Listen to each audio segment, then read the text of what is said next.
Hi guys, welcome to health care trackers. आज हम अपने पहले पॉडकास्ट पे आए हैं।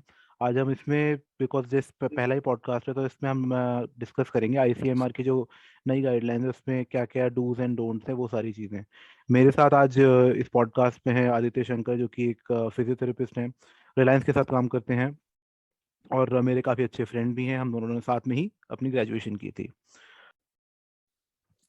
हेलो अनिरुद्ध। आई हाय। होप आप भी अच्छे हाय। होंगे।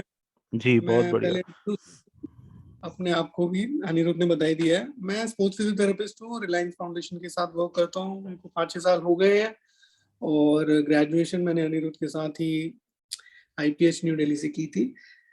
बेसिक टॉपिक जब हम सोच रहे थे कि क्या चालू करें, किस चीज पे बात करें, जब अनिरुद्ध ने बताया कि ये सब पॉडकास्ट करना चाहते हैं, तो सबसे पहला दिमाग में यही आया कि we should talk something on covid. अभी थर्ड वेव चल रही है कोविड की और ये तीसरा साल है और नए स्ट्रेन आ गया है Omicron. But most of the people जो वैक्सीनेटेड हो चुके हैं अब, तो जो एज पर द फैक्ट्स और रिजल्ट्स, जो फेटेलिटी रेट है और मोर्टेलिटी रेट है वो कम है। तो जो रिपिटेशन रेट इसके कोविड का इस स्ट्रेन का है वो काफी ज्यादा है, पर फेटेलिटी या मोर्टेलिटी रेट कम है। तो आदि आप इट कुछ इज बोलना चाहेंगे? तो आदि इट इज लेस सीरियस, और just it's just more infectious, और it's serious also. Look, anything which is concerning with COVID nowadays, it's serious for sure, but the fatality rate is less just because we have some partial immunity against the concerned strain, or maybe in true true general for true the true. COVID, because most of the people have two vaccine done, and some of them have, since the government has started the initiative of taking boosters, so now we already have third dose of vaccine, some of the people. So, but still it's a concern, but less concerning or a less um, health hazarding, unlike what happened in second wave or first wave. But still हम लोग जैसे अब roam around तो फिर भी नहीं कर सकते ना। जैसे कि लोग आजकल मैंने एक चीज देखी कि दिल्ली में भी ना काफी लोग बहुत ज्यादा सीरियस ही नहीं रहे हैं, मतलब घूम रहे हैं आराम से, कोई फर्क नहीं पड़ता। मास्क मतलब कभी कल परसों भी नहीं, माई बता वो स्टिलिंग में कि वो कैंटीन गई थी, आर्मी कैंटीन, सिर्फ एक आदमी ने मास्क लगा रखा था। मेरी मदर ने बोला कि आप अपने मास्क क्यों नहीं लगा रखा, तो उनका रिप्लाई था, हम सबको हो चुका है एक एक बार। दिस इज द नहीं, सीरियसनेस। ये अगर माइंड में परसोना है, थॉट है कि एक बार हो गया कोविड तो नहीं होगा, दिस इज ये एक प्लेसिबो वाली बात हो गई। मेरे को पर्सनली खुद 2 बार हुआ है और समय पता है कि नया नया कोविड म्यूटेशन हो रहा है और नए नए स्ट्रेन्स आ रहे हैं, तो डिफरेंट स्ट्रेन्स हैं। और अगेन अब लोगों की ये मेंटेलिटी हो गई, क्यों, क्योंकि थर्ड ईयर में आ गया है, तो लोगों की मेंटेलिटी हो गया तो कोई प्रॉब्लम नहीं है, बट स्टिल एक डिजीज, एक बीमारी है, तो वही वी हालत हो नीड टू चुकी है। टेक। कोविड की वही हालत हो चुकी है जो थर्ड ईयर में बच्चों की हो जाती है। ठीक है यार, एग्जाम तो आ ही रहे हैं, हर साल ही आएंगे। उसमें उसमें काफी डिफरेंस है, पर हमें प्रिकॉशंस लेने चाहिए। और एग्जैक्टली। भी हमें प्रिकॉशंस लेने चाहिए, बिकॉज इवन अगर माइनर सिम्टम्स भी रहते हैं, still it's affecting our respiratory system. And respiratory system को इफेक्ट करता है, लंग्स को इफेक्ट करता है, हमारी oxygenation, breathing capacity, overall it leaves a mark, जो हमें रिकवर करने में individual to individual time true true लगता है। ट्रू ट्रू किसी ट्रू। को 1 महीना तो 2 महीना लगता है, किसी को काफी टाइम लगता है, बॉडी वीकनेस रहती है, और with every new symptom there new strain, there are new symptoms coming up. So ये सब चीजें बहुत इंपॉर्टेंट हैं, और दैट्स वाई ओवरऑल हेल्थ आपका इफेक्ट होता है। तो we should take it seriously, and guidelines बनाए गए हैं इसलिए कि it will be helpful for us. And since it is one of those disease जो कम्युनिकेबल है, तो आप अपनी प्रोटेक्शन नहीं, आप अपनी कम्युनिटी की, आप अपनी सराउंडिंग्स की प्रोटेक्शन भी कर रहे हैं। ट्रू ट्रू सो वो ट्रू भी ट्रू बहुत ट्रू। जरूरी। Basic sanitization, hand hygiene, mask, protection, all these things are really important. जो है वो तो आपको करना ही पड़ेगा। ओके। बट जैसे अभी मुझे याद है जब फर्स्ट टाइम जब पिछली वेव थी और जो उससे सब पहली वाली वेव भी थी, उस पे सब में ये था कि आपको अगर सिम्टम्स हैं, इवन आप चाहे एसिम्टोमेटिक हैं, तो आपको 14 डेज रहना ही रहना है। बट अभी रिसेंटली ये क्या चेंजेस हुए हैं कि 7 डेज कर दिया, जब जैसे इसमें भी लिखा है होम आइसोलेशन की है, जो आईसीएमआर गाइडलाइंस है कि asymptomatic contacts to home quarantine for 7 days और symptomatic individuals will end home isolation after at least 7 days pass since testing positive and febrile for 3 consecutive days। तो लाइक ये हमारा जो आइसोलेशन पीरियड है ये कैसे कम हो गया जब वायरस सेम है तो? वायरस डेफिनेटली सेम है, बट वायरस के भी जैसा मैंने पहले बोला कि वायरस में म्यूटेशन हो रहा है। एक जगह एक वायरस गया, दूसरी कम्युनिटी और एनवायरनमेंट में गया, सडनली चेंज होता है और फिर यूरोपियन कंट्रीज में आया, मे बी साउथ अफ्रीका में it got the Omicron strain जो था वहां से ओरिजिनेट हुआ। देन ट्रैवलर्स आपको हर कंट्री में जाते हैं और this is the way how virus travel. The isolation period और क्वारंटीन पीरियड जो होता है, जो डिसाइडेड हुआ था और जो बनता है, it depends on the life cycle of a virus. So initially when it was 14 days, it's just that एक वायरस को एक certain x amount of time होता है आइसोलेशन पीरियड। आइसोलेशन पीरियड या उसका रिप्रोडक्टिव पीरियड, तो ओके। उसने period में वो मल्टीप्लाई करेगा। सपोज एक वायरस है, 7 डेज में उसका मल्टीप्लिकेशन पीरियड है। अगर वो कॉन्टेक्ट में आया, it will be spreading to other people. So okay. उसी हिसाब से क्वारंटाइन पीरियड रखा जाता है। That's why the standardization 14 days were there in first wave, जहां पे the chain has to be broken because it's a communicable disease. So okay. simultaneously with this Omicron, now they've done is 7 days. Why? Because Omicron, apart from the other various previous strains, whether it's Delta or the previous one, this virus has a faster multiplication rate. Multiplication rate, okay. Multiplication rate, though intensity is less, but still it's a virus. It spreads faster. It spreads really faster. On an average, मेरे को exact statistic याद नहीं है, but I was reading this NHS guidelines as well. It is 2 to 3 times more faster. It spreads more faster than the previous or Delta or वो तो the क्या अभी other variant. Cases देख के भी लगा ना, जैसे लास्ट टाइम जो पीक गया था दैट वाज इन दिल्ली, जो अराउंड पीक था वो 7-8 हजार गया था।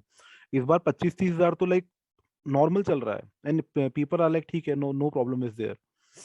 सो I think even those people who are listening to the podcast also, everyone knows कि cases बढ़ रहे हैं. These are the precautions that we true. need to look. But from a medical perspective or as a sports physiotherapist perspective, I think वो चीज हमें majorly discuss करनी चाहिए, जो I guess most of the people know, but since it's been a third year, so it's like more repetitive. There are a lot of thought process behind the mind of the people कि इतने साल घर में बैठे रहे, true. True. Job true. में हो गए, फिजिकल हेल्थ इश्यूज हो गए, तो people are literally fed up. But still हमें वो नोशन मेंटेन करके रखना चाहिए। दैट्स व्हाई मेरा भी एम्फेसिस यही है कि जो बेसिक गाइडलाइंस हैं that we need to follow, something extra that we can work on, that we should. Like जैसे अभी इसमें हम लोग हमारी जो गाइडलाइंस हम देख रहे हैं, लाइक डूस जो हैं सारे, स्टे एट होम, सैनिटाइज करो अपने हाथों को, अपने आप को अलग रखो इफ़ यू आर सिम्टोमेटिक, और या फिर अगर अगर आप पॉजिटिव हैं तो बाकी सारे मेंबर्स को भी मास्क पहनाओ, वेंटिलेशन प्रॉपर रखो रूम के अंदर, और अपना बॉडी टेम्परेचर भी अभी आ रहा है कुछ लोगों में, बिकॉज मुझे खुद को याद है, मैं भी खुद कुछ दिनों पहले अफेक्ट हुआ था। तो फर्स्ट टाइम जितना हुआ था, फर्स्ट टाइम में जब मुझे लास्ट टाइम जो कोविड हुआ था, उतना नहीं हुआ टेम्परेचर, लाइक हुआ वो 101 गया, बट लाइक अराउंड 2 डेज के अंदर अंदर it was down. But I think पिछली वाली वेव में मुझे 102 103 भी गया था, और उसको समय भी बहुत ज्यादा लगा था टूटने में। तो वो चीज इसके अंदर थोड़ी सी कम है।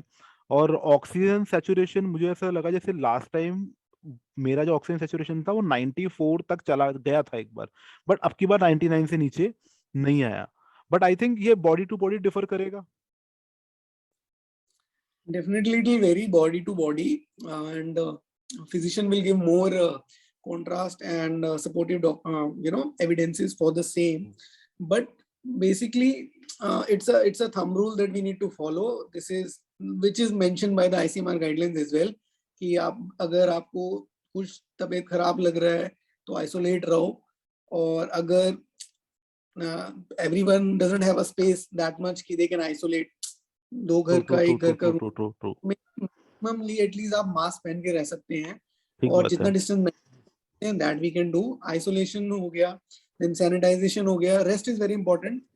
I think mental stress बहुत रहता है लोगों को, but I think rest, your nutrition, good adequate nutritive meal, basic घर में जो खाना बन रहा है, salad अच्छे से लो, और न्यूट्रिशन में प्रोटीन रिच डाइट हो गई, आपकी दाल हो गई, ऑल सीजनल वेजिटेबल्स, एक healthy diet and nutrition completes everything, and hydration as well, और regular monitoring. अगर situation ज़्यादा fever guide, even with ICMR guidelines, अगर fever is more than 101 and if it doesn't go for a day or 2, then consult your doctor or a physician and they'll guide you as per the medication. अगर RT-PCR की requirement है, then they'll guide you for the same. New guidelines by ICMR updated on 5th Jan last that we saw. It's like अगर आपके घर में किसी को COVID positive है, or if they have they are COVID positive and they are asymptomatic, then you don't need to get your test done. You need to stay within the house and isolated for 7 days and maximum 10 days, and then you can continue your work accordingly. From a physiotherapy's perspective, the thing that I want to discuss will be more on, how to get back to normal. As in, suppose if you get COVID positive tested, RT-PCR base में ही आप tested positive अगर हैं, तो 2 categorisation हो सकती है. एक, आपके पास सिम्टम्स कुछ ज्यादा सिम्टम्स हैं, which is more say breathlessness or more severe symptoms, and one are the minor symptoms or asymptomatic cases that we are looking, and that major of the cases have. On the cases अगर severity ज्यादा है, तो the first rule will be your doctor consultation. There will be medications, and upon the severity, hospitalization or home isolation will be there along with the medication. There, you just need to work at least for 10 days, follow that proper guidelines, medication, and your good nutrition, overall food, eating habits, sleep, and these are the basic thing, and a mild walk or something that you can do, nothing beyond that. But if you are in asymptomatic cases, still the guidelines will be same. I don't depending on the severity. Again, if you are asymptomatic also, most of the people are not prescribed medication as per the physicians, but if still, you can continue. And apart from it, the major thing that we need to work is regular breathing exercises. I think everyone knows with COVID, your respiratory system is the one which is mostly affected. आपकी lung capacity बहुत ज़्यादा affect करती है, और वही चीज़ पे work करना बहुत ज़रूरी है. तो basically breathing exercises होती हैं, जो we also, Anirudh will also agree on too. This is what is very important for maintaining the proper lung capacity or oxygenation. Your respiratory system, lungs itna important hai, it helps in oxygenation of the all other organs as well. So breathing capacity or breathing exercises हम prescribe करते हैं patients को, asymptomatic cases में भी और symptomatic में. Asymptomatic में, apart from breathing exercises, we go with some other active and passive exercises. अगर एक्टिव और पैसिव एक्सरसाइज की बात की जाए, तो एक्टिव एक्सरसाइजेस जो आप अपने एफर्ट से कर सकते हैं, और पैसिव एक्सरसाइजेस वो होती हैं जो हम आपको एफर्ट डाल के कराएंगे. तो एक्टिव एक्सरसाइजेस पेशेंट कर सकता है. बेसिक एक्टिव एक्सरसाइजेस में हो गया, आप अपने अपने कंधे हिला रहे हो, हाथ की मूवमेंट कर रहे हो, नी की मूवमेंट हो रही है, तो ये एक्टिव एक्सरसाइजेस होती हैं which you can do. Their complaints, asymptomatic or asymptomatic patients, I'll talk more, because for a patient who has been already hospitalized, we majorly work on their breathing capacity. अगर congestion रहेगा, since most of the cases में pneumonia के cases रहते हैं, तो drainage की problem है, तो apart from their ICU thing, we work on other drainage exercises that we do, कि उनका जो लंग में जितना भी म्यूकस ये सब भरा है वो पहले जाएगा, फिर वो न्यूट्रल स्टेज में आएंगे, and then slowly we start with the breathing capacity exercises. I would ask Anirudh, अगर you have that spirometer, so you can show what is a spirometer. Let me see. I'm having it. Just hold on. So the instrument that I'm talking about is a spirometer, and generally we use for the patient with the assessing their lung capacity first of all, and after that for their breathing exercises and strengthening their This is how lung the wall. spirometer looks Yeah. for our तो ये एक viewers. Standard parameter है जो Covid के time बहुतों ने use भी किया है। एंड इसमें 3 सेक्शंस होते हैं, 3 बॉल होती हैं कलर की, एक येलो, एक 3 सेक्शन हो गए, और द फर्स्ट सेक्शन में फनल से एक ट्यूब कनेक्ट होती है और 3 बॉल होती है। So when you start breathing, blow, so we can blow also, और एक्सपिरेशन क्या बोलते हैं, फुला सकते हैं। हाँ हाँ, so when we blow the air, no, the first ball goes up, then the second, and simultaneously with third. तो जो effort लगता है first ball के लिए कम लगता है, दूसरी ball के लिए ज्यादा, and the maximum is for the third one. This is when we are breathing in, and जब इसको उल्टा कर देंगे तो this is breathe out. Blow. So ये एक इंस्ट्रूमेंट है जो ब्रीदिंग के लिए बहुत हेल्प करता है, और मेजरली आईसीयू में जब पेशेंट रिकवर इजीली कर, अवेलेबल भी है, अब तो Amazon वगैरह पे भी इजीली अवेलेबल है। But this is good. Otherwise basic asymptomatic की हम बात कर रहे थे, एसिम्प्टोमेटिक पेशेंट्स में हम जनरली ब्रीदिंग एक्सरसाइजेस में आपका बेसिक मेडिटेशन हो गया या प्राणायाम एक्सरसाइजेस हो गई, नहीं तो एक आपकी जब हम ब्रीथ करते हैं तो लंग्स का एक दो चीजें होती है, लंग्स इज योर बैलून।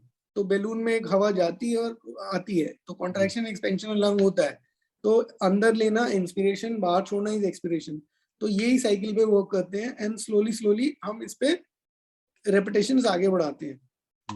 यही मेजर चीज है जिसे हम active cycle of breathing technique बोलते हैं, ACBT, जिसमें we take deep breath followed by small small shallow releasing of the breath. तो अंदर मैंने सांस लिया, this is a deep breath लिया मैंने, and then slowly slowly slowly purse lip breathing बाहर छोड़ना है। ये 3 से 5 साइकिल हम करते हैं, और ऐसे ही धीरे धीरे प्रोग्रेस करते हैं। तो ब्रीदिंग टेक्निक्स बहुत इंपॉर्टेंट है। उसके बाद बेसिक एक्सरसाइजेस हो गई हमारी, जिसमें हमारी शोल्डर की मूवमेंट हो गई, देन नी मूवमेंट्स हो गई, हिप मूवमेंट हो गई, जिससे बॉडी स्लोली मतलब एक्टिवेट रहे और आप मोशन में रहो। बिकॉज काफी केसेस मैंने ये भी देखा है कि जब आइसोलेशन के बाद लोग निकलते हैं तो कई लोगों को तो बॉडी पेन, मतलब बॉडी पेन कोविड के साथ होना एक अलग बात है, but due to I think the क्या कहते हैं उसे, लेथार्जी, हम बहुत ज्यादा हो जाते हैं, लेथार्जिक हो जाते हैं, और रूम में कितना ही चलेगा इंसान, तो उस वजह से भी मुझे लगता है कि काफी ज्यादा कई लोगों को बॉडी पेन होता है जस्ट जब कोविड के बाहर निकलते हैं तो। That's true. और मेजरली ये रहता है कि एक मेंटल फटीग भी रहता है कि we people are not used to stay in isolated places. This isolation or quarantine has been a big thing now. तो ये isolation more than a physical, it's more on a mental health isolation also. का अपना एक बड़ा psychological एक बड़ा ही negative effect आता है आपके ब्रेन पे और आपकी बॉडी पे, तो उसको टैकल करने के तो यही तरीके हैं, या तो आप खुश रहो अच्छे से और अपने आप को बिजी रखो, व्हाट आई फील, अपनी बॉडी के साथ बिजी रखोगे तो हेल्दी भी रहेंगे, और आई थिंक जब हम बाहर आएंगे आइसोलेशन से तो हम ज्यादा बेटर पोजीशन में होंगे। मोस्ट इम्पोर्टेंट रिकवरी कैसे होनी चाहिए और आपको कैसे बचले। Suppose you don't have an access to a medical person or a physiotherapist, how you think how you gonna progress। आपको कोई सिम्टम्स नहीं है, आपका 10 दिन का पीरियड खत्म हो गया है और आप अब नॉर्मलसी में आ गए हो, पर आपको स्टिल लग रहा है कि मैं कैसे, कब मेरे को वर्कआउट करना चाहिए, कितना वर्कआउट करना चाहिए, ये एक बहुत इंपॉर्टेंट चीज रहती है। एंड इंडियन मेंटालिटी रहती है कि until unless we don't have any symptoms, we don't consult a doctor or physiotherapist। तो फिर lately I highly doubt people do। I think the trend is changed now, but in this scenario still for a consultation based I highly doubt though। इसमें basic बस यही instruction रहेगा कि आप slowly and gradually लो। आप एक simple सा formula रखो, मैं 10 दिन बाद बाहर निकला, अगर मैं वर्कआउट कर रहा हूँ, स्टैंडर्ड वर्कआउट अगर आप कर रहे हो तो स्टैंडर्ड वर्कआउट में कुछ लोग वर्कआउट करते हैं अपना बॉडी वेट रिलेटेड और gym related, which majority of the people do. Courtesy covid people are more aware of keeping themselves healthy. तो कुछ लोग हैं जो अपना एक्टिव वर्कआउट कर रहे हैं जिसमें आपका रनिंग हो गया, वॉकिंग हो गया, सो जो भी आपकी इंटेंसिटी रहती है, से for an example good 25-year-old और 30-year-old को जो रेगुलर गोअर, जिम गोअर है, जो वेट ट्रेनिंग करता है, अगर वो रिकवरी के बाद आ रहा है और कोविड के बाद आ रहा है, I would always suggest go with 1 week and progressive load बढ़ाना चाहिए। ये नहीं आप पहले दिन ही जाओ, आपको लग रहा है बहुत अच्छा है, तो आप जो भी लोड ले रहे हो, first week be cautious, no weight, no to less weight, आप जाओ एंड देन 1 वीक के हिसाब से see how it goes. Same with running, मैं खुद रनिंग करता हूँ तो मुझे पता है, because there is no sure short formula that I can give कि मेरे पास एक पेशेंट आया, उन्होंने कहा कि I recovered now, what's the formula so that I can work accordingly. It is on day-to-day basis, on your need basis, and accordingly need to go. Suppose I had COVID and then I run full marathons, so 42 kilometer, and you need to prepare for a full marathon, and I take say 6-7 months to prepare. But when I got COVID during the first wave, I was asymptomatic. Still, I was asymptomatic, and after my 14 days of the quarantine, I started resume training, but I knew it was challenge, and it was really challenge for me who was asymptomatic and a healthy being. True. For me to run a 5 kilometer also in the first 3 weeks was a challenge.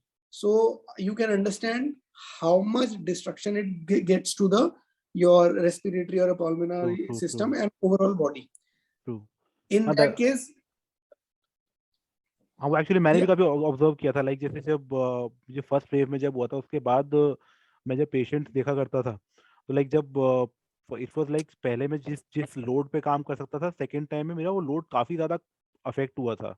तब because तब at that time मुझे feel हुआ काफी अच्छे तरीके से कि नहीं, काफी चीजें अफेक्ट हो चुकी है, दो इट दिखता नहीं है, बट आप जब अपने काम पे दोबारा लौटते हो तब चीजें बहुत ज्यादा दिखती हैं।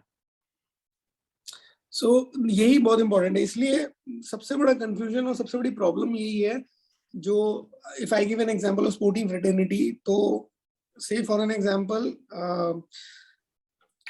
Footballers are the, I work with sports organizations, so I know, and I've been studying a lot of research based on return to play protocol in terms of people in two categorization: one who got COVID and came back, and two who came from pandemic. So pandemic did a hit to the major sporting culture.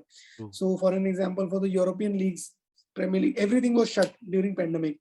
तो training नहीं हुआ, players ने अपने घरों में किया, जितना उनको पास अवेलेबिलिटी थी they did, they are top most players, but still there were issues. And when suddenly Premier League started, there was no time in terms of pre-season. So categorization of, अब एक सीजन रहता है तो आपका pre season होता है, फिर competitive season and off season, तो you have to have a proper pre season so that you are prepared, I your still body is remember prepared. there was a player Christian Eriksen, I think, जिनको शायद उसी के बारे में बोल रहा था। हाँ, शायद हार्ट अटैक भी आ गया हाँ, था उनको। so the Christian Eriksen is what, 27 years old, 27, Yes. 29 years old, one of the most fittest player of the Norway,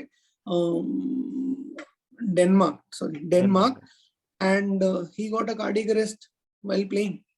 He is supposed to be the one of the fittest players. So it was not like he only the fit player, only the people who are obese had a problem. No, even the fit player also had a problem, and that's why return to play is very important. So in terms of return to play, it's not only for the players or an athlete, for a normal human being also. Everyone does work. Yes, the intensity of the work varies. Maybe for an amateur athlete, it will be different. For an international athlete, it will be different. But there have been cases. Aguero is a player who got heart issues, and he's from Man City, Argentina player, and he is retiring now. I guess he's retired. So these are the things also very important. That's why I just got a reference from the footballing fraternity also. So it's very important. What I understood is like I think काम पे जाना is the thing. ठीक है, काम पे जाना सबको, I think, but काम पे जाने के लिए ready होना is the actual thing. I think बहुत important है कि the problem अब ये है कि everyone knows what COVID is, everyone knows quarantine क्या है, कईयों को तो अब ये भी पता है कि कौन कौन सी गोलियां खानी है उनको ये भी पता है ट्रू ट्रू ट्रू। कि रेमडेसिविर क्या है, उनको ये पता है। आप आपको घर में भी पड़ोसी भी आपको पूरा प्रोटोकॉल बता देंगे। जी Concern from our end is once you are done with that post COVID thing, how you need to get back to normalcy. Normalcy for you, for everyone is still wearing a mask and maintaining that hygiene. But apart from it, active status में क्या क्या चीजें हमें करनी चाहिए, क्या नहीं करना चाहिए और कैसा कब करना चाहिए, वो इंडिविजुअल के हिसाब से होता है। तो वो स्लोली एंड ग्रेजुअली होना चाहिए। न्यूट्रिशन बहुत इंपॉर्टेंट है। It's not only during the time जब आपको कोविड था, उसी समय न्यूट्रिशन आपको अगेन न्यूट्रिशन पे थ्रू आउट वर्क करना चाहिए। हाइड्रेशन बहुत इंपॉर्टेंट है। 3 से 4 लीटर पानी पीना चाहिए। पानी ही 3 से 4 लीटर नहीं, 3 से 4 लीटर पानी के डेरिवेटिव्स भी हो सकते हैं। 3 से 4 में आपका जूसेस पानी हो हो सकते गया, हैं। वाटर हो गया, ओआरएस हो गया। ओआरएस जनरली नहीं पीते, नींबू पानी हो गया। अब ठंड है तो ठंड में आप पानी का डेरिवेटिव जो है, घर में दाल बनती है, दाल का जो पानी होता है वो पियो। सूप है, तो ये सारे 3 से 4 लीटर पानी है। पर ये सब डेरिवेटिव्स भी लिक्विड इनटेक लेना चाहिए, जो बहुत इंपॉर्टेंट है और बॉडी को पैसिव इम्यूनिटी देते हैं। ट्रू। और डेली कम से कम आपको एक चीज और रखनी चाहिए, आपको अपनी बॉडी के लिए वर्क करना चाहिए। आप अभी वर्क कर लो, नहीं तो आगे दिक्कत करता है। ठीक सो बात है। At least give a 30 minutes to your body. And for me, I personally prefer running early morning. So मैं हमेशा एक बेसिक लॉजिक रखता हूँ कि if you're working for your body, then you should work when your body is the with comes with the most of the rest. I think आप रात को सोते हैं 8 घंटे का, 9 घंटे का रेस्ट आता है, सुबह बॉडी बिल्कुल फ्रेश होती है। 30 मिनट्स वर्क करिए बेसिक। सुबह उठ के थोड़ा बहुत अपने स्ट्रेचिंग किया और थोड़ा रनिंग किया, रनिंग नहीं किया तो वॉक किया, 15-20 मिनट वॉक भी किया, तो आपने अपनी बॉडी के ऊपर बहुत कुछ किया। एक हफ्ते में 5 दिन भी वर्कआउट किया, बहुत बहुत है। This is a normal going and then slowly and gradually you can again increase it. But ये पल्मोनरी कैपेसिटी, लंग की जो कैपेसिटी है, फेफड़ों में हवा भरने की जो कैपेसिटी है, धीरे धीरे आती है और कोविड में इट बहुत जल्दी से घट जाती है। जी तो इसी के लिए ये एक बहुत जरूरी चीज है जो हमें ध्यान रखनी चाहिए। हफ्ते लेना चाहिए। और कोई भी बेसिक सिम्टम्स लग रहे हैं, ब्रेथलेसनेस है और ये सब है, रिपोर्ट करो फिजिशियन को, which is very important. Maybe based on any minor thing जो विच यू आर थिंकिंग की माइनर है, इट कैन बी मेजर। तो maybe physician accordingly can tell you. Pulmonary PFT lung function test रहते हैं, उसमें पता चल जाता है आपकी ब्रीदिंग कैपेसिटी में कितना एफर्ट है, क्या नहीं है। और बहुत सारी चीजें हैं, but don't take anything lightly, since yes the mortality rate is less, but still it's an infection and it's a pandemic. Exactly. हाँ लाइक जैसे जैसे यहाँ पे हम जो सिम्टम्स भी दिए हैं जो सारे लिखे हुए हैं, फीवर, कफ, हेडेक, सोर थ्रोट, बॉडी एक, ब्रेथलेसनेस, लॉस ऑफ स्मेल और लॉस ऑफ टेस्ट, इनमें से कुछ भी है प्लीज उसको ना नेग्लेक्ट नहीं करना। ऐसा ना हो कि सोर थ्रोट हम सोचेंगे यार ठीक है चल रहा है, वायरल चल रहा है, हम काफी कई बार सोचते हैं कि वायरल चल रहा है, वो कई और फिर हमें जिस दिन ज्यादा सीरियस हो जाता है तो हमें लगता नहीं यार वायरल नहीं है तो कुछ और ही था।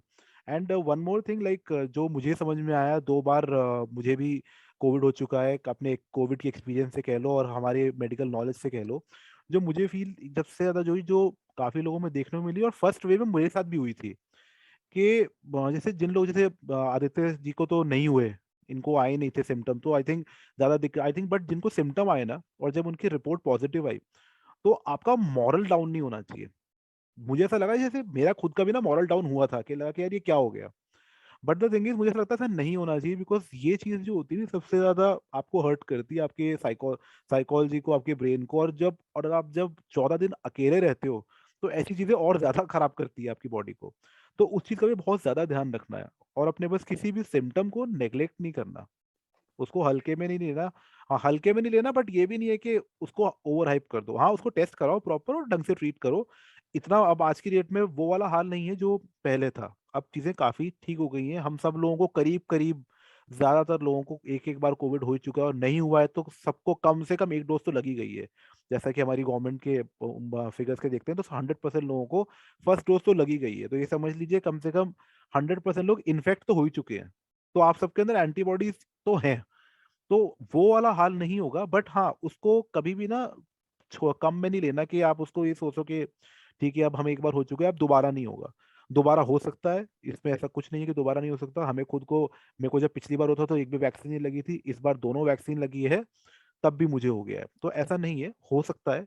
हाँ, ये डेफिनेटली है, ये सब बात ठीक है कि आपकी इंटेंसिटी कम है, मोर्टेलिटी कम है, बट आपको ये ध्यान रखना है कि आपकी बॉडी जो है, ऐसा ना हो कि कभी जब दोबारा आगे तीसरी बार भी हो सकता है, कई लोगों को चार चार बार भी हुआ है, जब तीसरी बार हो तो ऐसा ना हो कि आपकी बॉडी इतनी वीक हो चुकी हो कि हर कोविड के बाद बॉडी आपकी वीक नहीं होनी चाहिए। हर कोविड हुआ, कोविड के बाद आपने दोबारा अपनी सारी एक्सरसाइज वगैरह करी, अपने आप को दोबारा अपने ट्रैक पे लाए, तो आप जो बाई चांस दोबारा हो भी तो ऐसा ना हो कि आप लाइक आपकी रेटिंग 10 है, आपको कोविड हुआ, आप 8 पे आ गए, तो आप दोबारा जब कोविड हो तो आप दोबारा 10 पे ही होने चाहिए।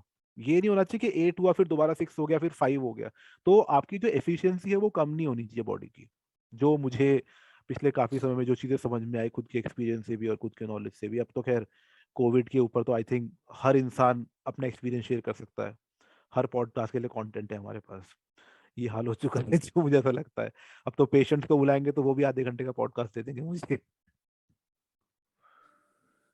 आई think just to sum up यही है कि आपको बेसिक रिक्वायरमेंट जो है, आपके पास एक थर्मामीटर होना चाहिए स्टीम लेने के लिए। अगर आपके पास कुछ भी नहीं है, नेबुलाइजर नहीं है, आप बेसिक स्टीम लेने के लिए विक्स डाल के या नॉर्मल पानी से भाप ले सकते हैं। गार्गल के लिए अगर आपके पास बेटाडीन गार्गल नहीं है तो आप गुनगुने पानी में नमक डाल के गार्गल कर सकते हैं। एग्जैक्टली। ये बेसिक बेसिक चीजें हैं। अगर आपको सिम्टम ज्यादा लग रहे हैं तो मेडिसिन खुद लेने से पहले आप डॉक्टर से कंसल्ट कर सकते हैं। अब तो गवर्नमेंट की गाइडलाइंस भी है, आप सिंपल नंबर पे कॉल कर सकते हैं, if I am not wrong, तो आपको वहाँ पे भी कॉल पे असिस्टेंस मिल सकता है डॉक्टर्स का। तो don't take it easy, it is not easy. तो ये इम्पोर्टेंट है। और उसके बाद बेसिक अपना न्यूट्रिशन पे जरूर वर्क करना है। I think to recover yourself, this is what we look in sports also, you won't get any injury, this is what we tell the players, आपको इंजरी नहीं होगा on off field. On field अगर tackle हो जाए तो वह बात अलग है, बट अगर आपका न्यूट्रिशन अच्छा है, स्लीप आप प्रॉपर ले रहे हैं, 8-9 आवर्स की एक्टिव साउंड स्लीप ले रहे हैं, डीप स्लीप, एंड हाइड्रेशन अच्छा है, nutrition you are eating everything which is within the limits or the permissible limits, and doing a good workout, then it's good. Or recovery, just just day by day. Everybody has different metabolism, how they recover. It's totally on an individual. So you are the best person to judge. So take it day by day. And अगर confusion रहती है, we are there. And medical personnel का help लेने से you shouldn't hide. And if you have symptoms, make sure the first thing and the foremost thing you need to do is isolate, because it's very important. You should care for the people or your surrounding also. So that is the most important thing. And guys yeah, please, ICMR. Please guys please, vaccine सब लो। ये मत करो कि first dose के बाद हो गया यार, अब क्या फायदा, हो तो चुका है, सेकंड डोज नहीं लेनी। प्लीज ये एटीट्यूड मत रखो, वैक्सीन सब लो, बहुत जरूरी है। ये जो अभी आज हम देख रहे हैं ना कि मोर्टेलिटी कम है, ये वैक्सीन का बहुत बड़ा रोल है इसके अंदर, कि मोर्टेलिटी कम है। अगर वैक्सीन नहीं होती ना तो वही सेकंड वेव वाला ही हाल होता आज भी, जो कि नहीं है, उतना हाल नहीं खराब है, काफी चीजें ठीक हैं पहले से। प्लीज वैक्सीन सब लीजिए, वैक्सीन को बिल्कुल नेग्लेक्ट नहीं करना। वैक्सीन बहुत बहुत बहुत जरूरी है अभी आने वाले समय में भी। अभी कुछ नहीं पता, अभी कुछ दिनों पहले मैं न्यूज देख रहा था कि आई थिंक यूके में फिर एक नया, तो स्ट्रेन, तो आप ये समझिए कि स्ट्रेन हर साल ही आते रहेंगे। तो द बेस्ट पार्ट इज अपने आप अपना ध्यान दीजिए, अपने आप को फिजिकली फिट रखिए, और वैक्सीन प्लीज लेते रहिए। अगर आप बूस्टर डोज के लिए एलिजिबल हैं तो प्लीज जाइए बूस्टर डोज भी लीजिए, बिकॉज अब तो बूस्टर डोज स्टार्ट हो गए हैं हेल्थ प्रोफेशनल्स के लिए और कोमोबिडिटी वाले लोगों के लिए। तो प्लीज वैक्सीन को बिल्कुल नेग्लेक्ट नहीं करना, बिल्कुल भी नेग्लेक्ट नहीं करना। और प्लीज अपने साथ साथ अपने साथ वालों का भी ध्यान रखें, क्योंकि आपको अगर कोविड है तो आप अपने साथ साथ अपने साथ में कम से कम, अगर आप ऑफिस भी जाते हैं तो 4-5 लोगों को तो आपने इन्फेक्ट कर दिया। अगर आप होने के आपको पता है उसके बाद भी आप जा रहे हैं तो फिर तो दैट इज लाइक ए, क्या कहते हैं, ह्यूमैनिटी के अगेंस्ट क्राइम है फिर तो। प्लीज वो मत करिए। ये आपके पास बॉम्ब है, आप सुसाइड बॉम्बर है। So exactly it's like a suicide bomber only. That is important. Isolation. बिल्कुल नहीं करना And ये तो please. I think this is the time. It will also go. This will also pass. But exactly. apart from it, help those people also. Isolation is a big challenge. Definitely, quarantine is a big challenge, and this is something new that our generation or maybe the new generation have got. कभी किसी को हुआ नहीं था कि isolation में रहना है, तो मेंटल हेल्थ इश्यूज बहुत आए in the past 1 or 2 years, 3 years, which was not that common. Nowadays, it is common. You shouldn't disregard. I think अगर ज्यादा दिक्कत रहता है then you should consult a mental health practitioner True. which will and try to speak to people that will help, but don't isolate yourself. It is difficult for everyone, for us as well, but we should work on it, and this time should also pass. Exactly. तो this was our first podcast. हमारे साथ आज हमारे guest Aditya Shankar थे। बहुत I think काफ़ी आप लोगों को काफ़ी नॉलेज भी मिला होगा इसके। अब आने वाले समय में हम और भी इस तरह के पॉडकास्ट लेंगे जिसमें काफ़ी सारे तरह के और नॉलेज होगा अबाउट कोविड एंड जो भी जितना भी जिस भी तरह का वर्क फ्रॉम होम का जो भी कल्चर हो गया उसके वजह से भी काफ़ी लोगों को दिक्कतें आ रही हैं, जैसा कि मैं देख रहा हूँ। तो उनसे रिलेटेड भी आपके लिए काफ़ी सारा कंटेंट है आने वाले समय में। प्लीज़ हमारे साथ जुड़े रहिएगा। और हमारे इसी चैनल पे काफ़ी सारी एक्सरसाइज हमने पहले भी डाली। आई थिंक कोविड में भी काफ़ी सारी आइसोमेट्रिक एक्सरसाइजेस हेल्पफुल हैं, इजी होती हैं, घर पे कर सकते हैं। वो लिंक्स भी आपको डिस्क्रिप्शन में मिल जाएंगे। Please stay with us for our next video. We will be back with a next podcast with a new guest.